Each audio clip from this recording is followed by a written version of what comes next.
എന്തു പറ്റി? സ്കൂളിൽ നിന്ന് വന്നപ്പോ മുതൽ ഞാൻ ശ്രദ്ധിക്കുന്നു, എന്തോ വിഷമം ഉണ്ടല്ലോ, ആകെപ്പാടെ ഡള്ളായിരിക്കുന്നല്ലോ. ഞാൻ നേരത്തെ പറയണമെന്ന് വിചാരിച്ചതാ. എനിക്ക് ഭയങ്കര ബോഡി ഓർഡർ, ഭയങ്കര വിയർപ്പ് നാറ്റം. അതുകൊണ്ട് എനിക്ക് ചിലർക്ക് സംസാരിക്കുമ്പോഴൊക്കെ ഒരു കോൺഫിഡൻസിന്റെ കുറവൊക്കെ പോലെ. അത് മോനിപ്പം എന്താ അഡോളസൻസ് ആയില്ലേ, അതായത് ടീനേജർ ആയി, വലുതായിക്കൊണ്ടിരിക്കുകയാണ്. അപ്പൊ നമ്മുടെ ഹോർമോൺസ് ഒക്കെ ചേഞ്ച് ആവും. ഞാൻ പറഞ്ഞിട്ടില്ലേ ഗേൾസിനൊക്കെ മെൻസ്ട്രൽ പീരീഡ്സ് വരുന്ന കാര്യം, അപ്പം ഗേൾസ് വലുതാവും എന്ന് പറഞ്ഞില്ലേ. അതുപോലെ ബോയ്സും പതുക്കെ ഗ്രാജുവലി ഹോർമോണൽ ചേഞ്ചസ് കൊണ്ട് വലുതാവും. ചെറിയൊരു പൊടി വീശയൊക്കെ വരുന്നില്ലേ, അതൊക്കെ ആ ഹോർമോണൽ ചേഞ്ചസിന്റെ. അതുപോലെ അതിന്റെ ഒരു ഭാഗമാണ് ഈ ബോഡി ഓർഡർ, വിയർപ്പ് നാട്ട്. പക്ഷെ എന്ന് പറഞ്ഞാൽ നമ്മളത് സാരമില്ലെന്ന് നോക്കാൻ പറ്റില്ല. നമ്മൾ എന്ത് ചെയ്യണം?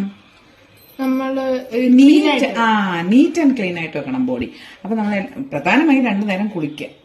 രാവിലെയും കുളിക്കുക, വൈകിട്ടും കുളിക്കുക. അത് നല്ല വൃത്തിയായിട്ട് കുളിക്കുക. അത് കൂടാതെ പറ്റുമെങ്കിൽ പൗഡറൊക്കെ ഇടുക. ഡിയോഡറന്റ് ഒക്കെ ഇപ്പൊ ഇത്രയും പ്രായത്തിലെ ഇടണ്ട, പക്ഷെ പൗഡർ ഇടുക. അപ്പൊ തന്നെ നമുക്കൊരു കോൺഫിഡൻസ് വരും, നമ്മൾ നീറ്റ് ആണെന്ന് തോന്നുന്നു. പിന്നെ ഡ്രസ്സ്, ഇപ്പൊ യൂണിഫോം മോൻ എന്നും മാറും. അതുപോലെ തന്നെ അണ്ടർ ഗാർമെന്റ്സും എന്നും കുളിച്ചു കഴിഞ്ഞാൽ മാറണം.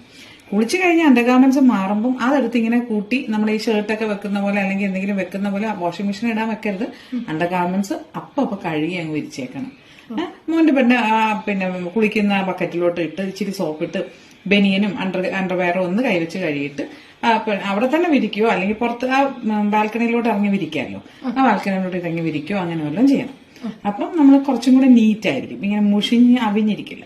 പിന്നെ ഓടിക്കളിക്കുന്നതും ഫുട്ബോൾ കളിക്കുന്നതിന്റെ കുറച്ച് വിയർപ്പൊക്കെ ഉണ്ടാവും, അത് കാര്യമാക്കണ്ട. പിന്നെ അതുപോലെ തന്നെ മൗത്തും ശ്രദ്ധിക്കണം. മൗത്തും എപ്പോഴും വെള്ളം കുടിക്കണം. വെള്ളം നന്നായിട്ട് കുടിച്ചാൽ തന്നെ കുറച്ചിത് നമുക്ക് ഓവർകം ചെയ്യാൻ പറ്റും. കുറച്ച് ഹെൽത്തി ഫുഡ് കഴിക്കുകയും, അതൊക്കെ ടീനേജിന്റെ ഭാഗമാണോ, താൻ വലുതാവുന്നതിന്റെ ഭാഗം കേട്ടോ. അപ്പൊ ഇനി നീറ്റ് ആൻഡ് ക്ലീൻ. ഓക്കെ.